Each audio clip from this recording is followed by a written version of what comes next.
Hi, how are you doing? This is your friendly neighborhood random guy. And like always, if you found what you were looking for, please like and subscribe. Let's begin. Herman Webster Mudgett, May 16, 1861 to May 7, 1896, better known as Dr. Henry Howard Holmes or H.H. Holmes, was an American con artist and serial killer, the subject of more than 50 lawsuits in Chicago alone. Until his execution in 1896, he chose a career of crime including insurance fraud, swindling, check forging, 3 to 4 bigamows, illegal marriages, horse theft, and murder. Despite his confession of 27 murders, including some people who were verifiably still alive, while awaiting execution, Holmes was convicted and sentenced to death for only one murder, that of accomplice and business partner Benjamin Petezel. It is believed he killed 3 of the Petezel children, as well as 3 mistresses, the child of one of his mistresses and the sister of another. Holmes was executed on May 7, 1896. Much of the lore surrounding the murder castle along with many of his alleged crimes are considered likely exaggerated or fabricated for sensationalistic tabloid pieces. Many of these factual inaccuracies have persisted due to the combination of ineffective police investigation and hyperbolic tabloid journalism, which are often cited as historical record. Holmes gave various contradictory accounts of his life, initially claiming innocence and later that he was possessed by Satan. His propensity for lying has made it difficult for researchers to ascertain the truth on the basis of his statements. Since the 1990s, Holmes has often been described as a serial killer. In his book about Holmes, Adam Seltzer writes, "Just killing several people isn't necessarily enough for most definitions of a serial killer. More often, it has to be a series of similar crimes, committed over a period of time, usually more to satisfy a psychological urge on the killer's part than any more practical motive." He added, "The murders we can connect Holmes to generally had a clear motive. Someone knew too much, or was getting in his way, and couldn't be trusted. The murders weren't simply for love of bloodshed but a necessary part of furthering his swindling operations and protecting his lifestyle." Early life. Holmes was born as Herman Webster Mudgett in Gilmanton, New Hampshire, on May 16, 1861, to Levi Horton Mudgett and Theodate Page Price, both of whom were descended from the first English immigrants in the area. Mudgett was his parents' third-born child. He had an older sister Ellen, an older brother Arthur, a younger sister Mary, and a younger brother Henry. Holmes's father was from a farming family, and at times he worked as a farmer, trader, and house painter. His parents were devout Methodists. Later attempts to fit Holmes into the pattern seen in modern serial killers have described him torturing animals and suffering from abuse at the hands of a violent father, but contemporary and eyewitness accounts of his childhood do not provide proof of either. On July 4, 1878, he married Clara Lovering in Alton. Their son, Robert Lovering Mudgett, was born on February 3, 1880, in Loudon, New Hampshire. Robert became a certified public accountant and served as city manager of Orlando, Florida. Holmes enrolled in the University of Vermont in Burlington at age 18 but was dissatisfied with the school and left after 1 year. In 1882, he entered the University of Michigan's Department of Medicine and Surgery and graduated in June 1884 after passing his exams. While enrolled, he worked in the anatomy lab under Professor William James Herdman, then the chief anatomy instructor, and the two were said to have been engaged in facilitating grave robbing to supply medical cadavers. Holmes had apprenticed in New Hampshire under Nahum White, a noted advocate of human dissection. Years later, when Holmes was suspected of murder and claimed to be nothing but an insurance fraudster, he admitted to using cadavers to defraud life insurance companies several times in college. Housemates described Holmes as treating Clara violently, and in 1884, before his graduation, she moved back to New Hampshire and later wrote she knew little of him afterwards. After he moved to Moores Forks, New York, a rumor spread that Holmes had been seen with a little boy who later disappeared. Holmes claimed the boy went back to his home in Massachusetts. No investigation took place and Holmes quickly left town. He later traveled to Philadelphia, Pennsylvania and got a job as a keeper at Norristown State Hospital, but quit after a few days. He later took a position at a drugstore in Philadelphia, but while he was working there, a boy died after taking medicine that was purchased at the store. Holmes denied any involvement in the child's death and immediately left the city. Right before moving to Chicago, he changed his name to Henry Howard Holmes to avoid the possibility of being exposed by victims of his previous scams. In his confession after his arrest, Holmes claimed he had killed his former medical school classmate, Robert Leacock, in 1886 for insurance money. Leacock, however, died in Watford, Ontario, in Canada on October 5, 1889. In late 1886, while still married to Clara, Holmes married Myrta Belknap, b. October 1862 in Pennsylvania, in Minneapolis, Minnesota. He filed for divorce from Clara a few weeks after marrying Myrta, alleging infidelity on her part. The claims could not be proven and the suit went nowhere. Surviving paperwork indicated she probably was never even informed of the suit. In any case, the divorce was never finalized. It was dismissed June 4, 1891, on the grounds of want of prosecution. Holmes had a daughter with Myrta, Lucy Theodate Holmes, who was born on July 4, 1889, in Englewood, Chicago, Illinois. Lucy became a public school teacher. Holmes lived with Myrta and Lucy in Wilmette, Illinois, and spent most of his time in Chicago tending to business.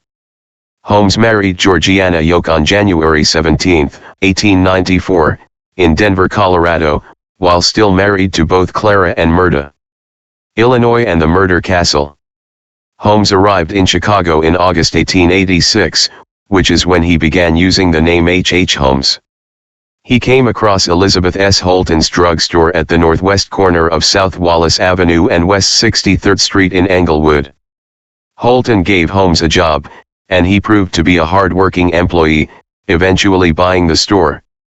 Although several books portray Holton's husband as an old man who quickly vanished along with his wife, Dr. Holton was a fellow Michigan alumnus, only a few years older than Holmes, and both Holtons remained in Englewood throughout Holmes's life and survived well into the 20th century. It is a myth that they were killed by Holmes. Likewise, Holmes did not kill alleged Castle victim Miss Kate Durkee, who also turned out to be very much alive.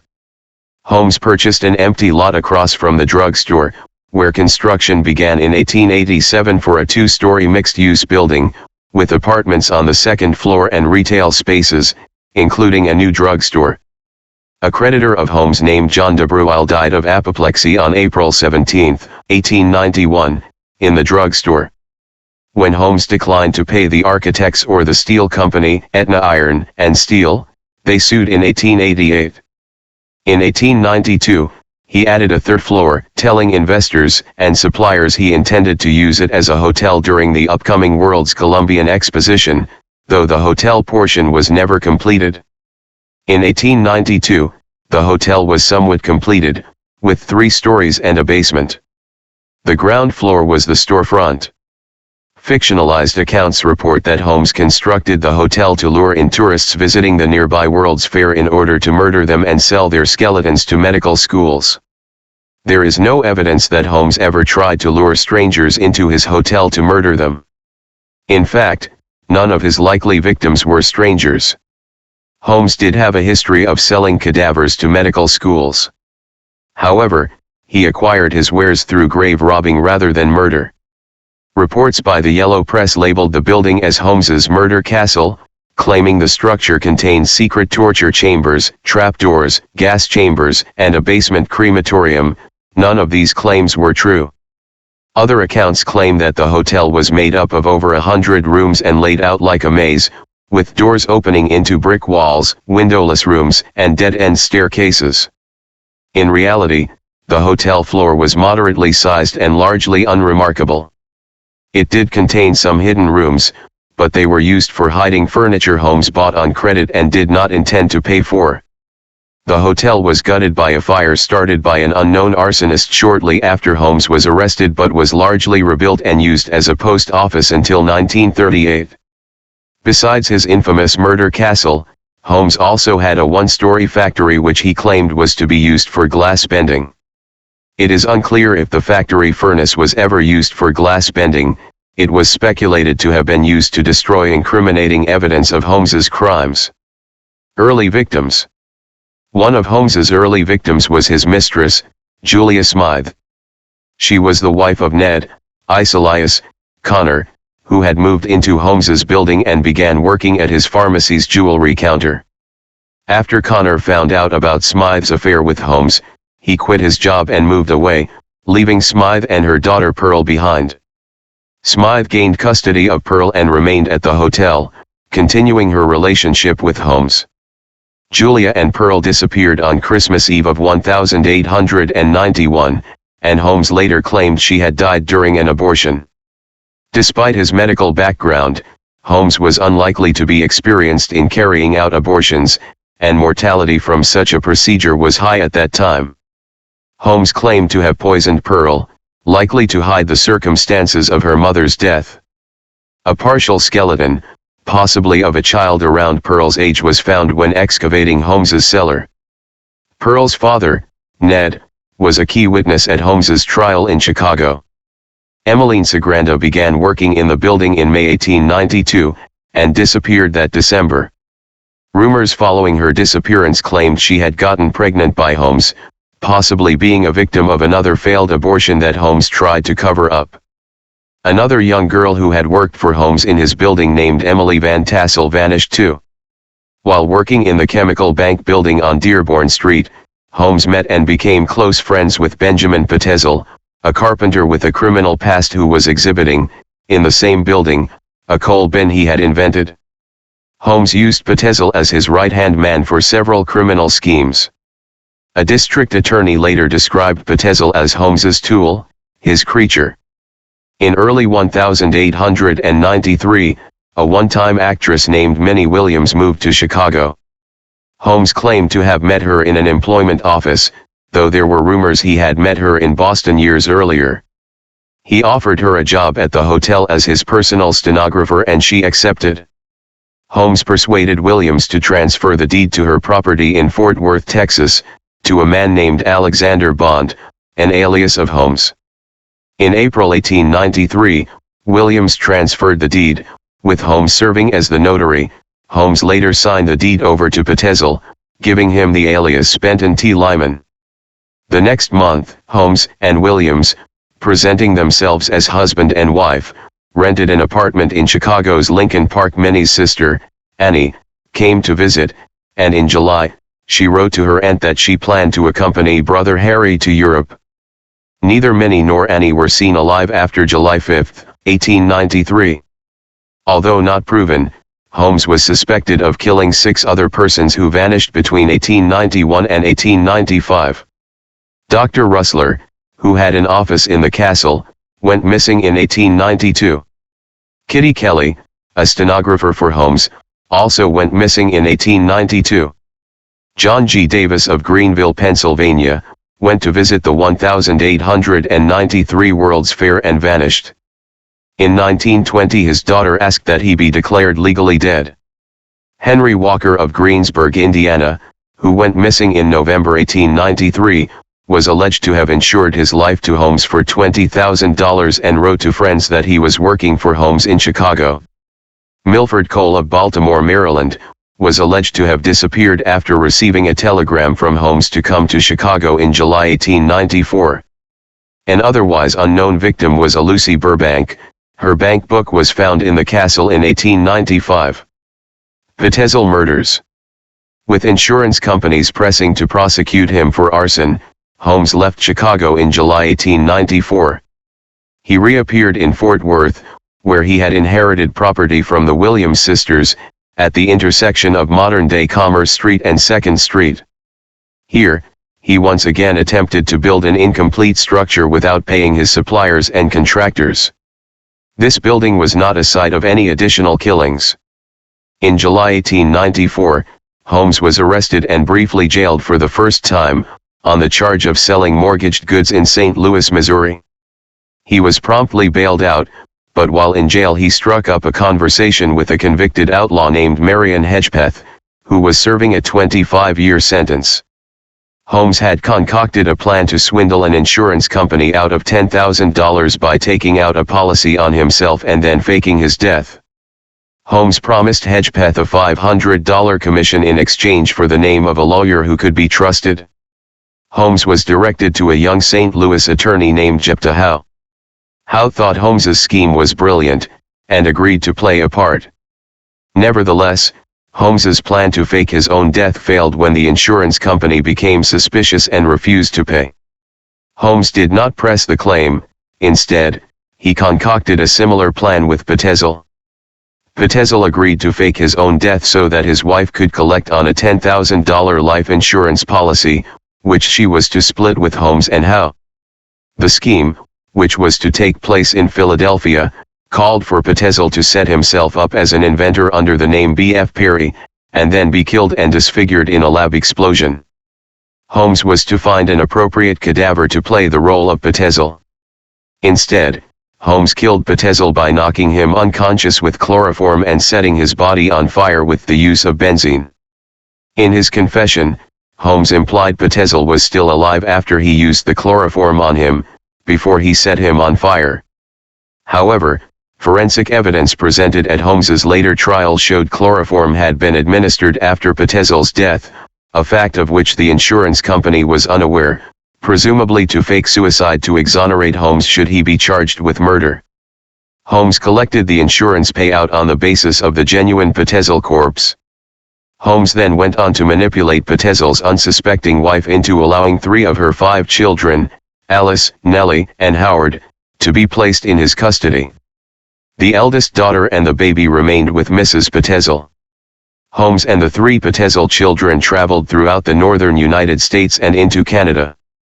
Simultaneously, he escorted Mrs. Petezel along a parallel route, all the while using various aliases and lying to Mrs. Petezel concerning her husband's death, claiming Petezel was hiding in London, as well as lying to her about the true whereabouts of her 3 missing children. In Detroit, just before entering Canada, they were only separated by a few blocks. In an even more audacious move, Holmes was staying at another location with his wife, who was unaware of the whole affair. Holmes later confessed to murdering Alice and Nellie by forcing them into a large trunk and locking them inside. He drilled a hole in the lid of the trunk and put one end of a hose through the hole, attaching the other end to a gas line to asphyxiate the girls. Holmes buried their nude bodies in the cellar of his rental house at 16 St. Vincent Street in Toronto. This home and address no longer exist, St. Vincent Street having long since been realigned into a part of Bay Street. Frank Geyer, a Philadelphia police detective assigned to investigate Holmes and find the 3 missing children, found the decomposed bodies of the 2 Petezel girls in the cellar of the Toronto home. Detective Geyer wrote, "The deeper we dug, the more horrible the odor became, and when we reached the depth of 3 feet, we discovered what appeared to be the bone of the forearm of a human being." Geyer then went to Indianapolis, where Holmes had rented a cottage. Holmes was reported to have visited a local pharmacy to purchase the drugs which he used to kill young Howard Petezel, and a repair shop to sharpen the knives he used to chop up the body before he burned it. The boy's teeth and bits of bone were discovered in the Holmes chimney. Capture, arrest, trial, and execution. Holmes's murder spree finally ended when he was arrested in Boston on November 17, 1894, after being tracked there from Philadelphia by the private Pinkerton National Detective Agency. He was held on an outstanding warrant for horse theft in Texas because the authorities had become more suspicious at this point and Holmes appeared poised to flee the country in the company of his unsuspecting third wife. In July 1895, following the discovery of Alice and Nellie's bodies, Chicago police and reporters began investigating Holmes's building in Englewood, now locally referred to as the Castle. Though many sensational claims were made, no evidence was found which could have convicted Holmes in Chicago.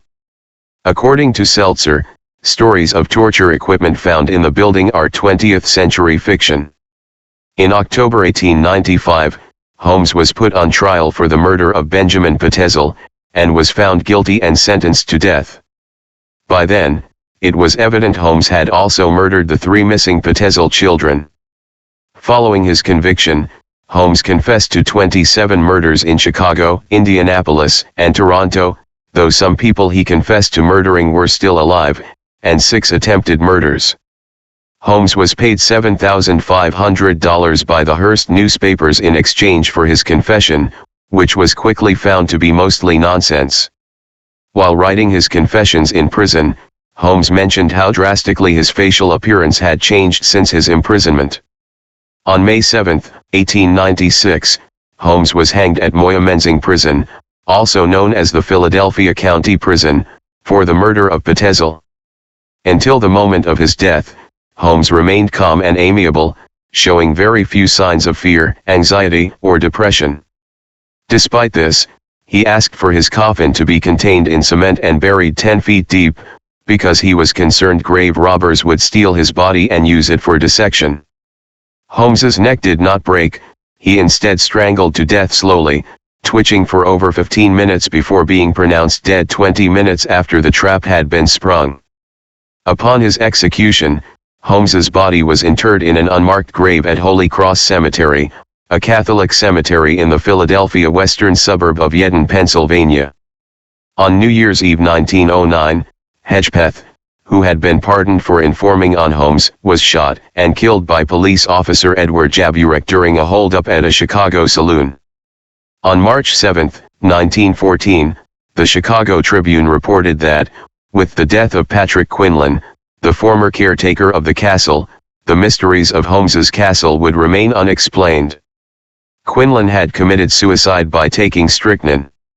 His body was found in his bedroom with a note that read, "I couldn't sleep." Quinlan's surviving relatives claimed he had been haunted for several months and was suffering from hallucinations. The castle itself was mysteriously gutted by fire in August 1895. According to a newspaper clipping from the New York Times, 2 men were seen entering the back of the building between 8 and 9 p.m. About half an hour later, they were seen exiting the building and rapidly running away. Following several explosions, the castle went up in flames. Afterwards, investigators found a half-empty gas can underneath the back steps of the building. The building survived the fire and remained in use until it was torn down in 1938. The site is occupied by the Englewood branch of the United States Postal Service. In 2017, amid allegations Holmes had in fact escaped execution, Holmes's body was exhumed for testing led by Janet Monge of the University of Pennsylvania Museum of Archaeology and Anthropology. Due to his coffin being contained in cement, his body was found not to have decomposed normally.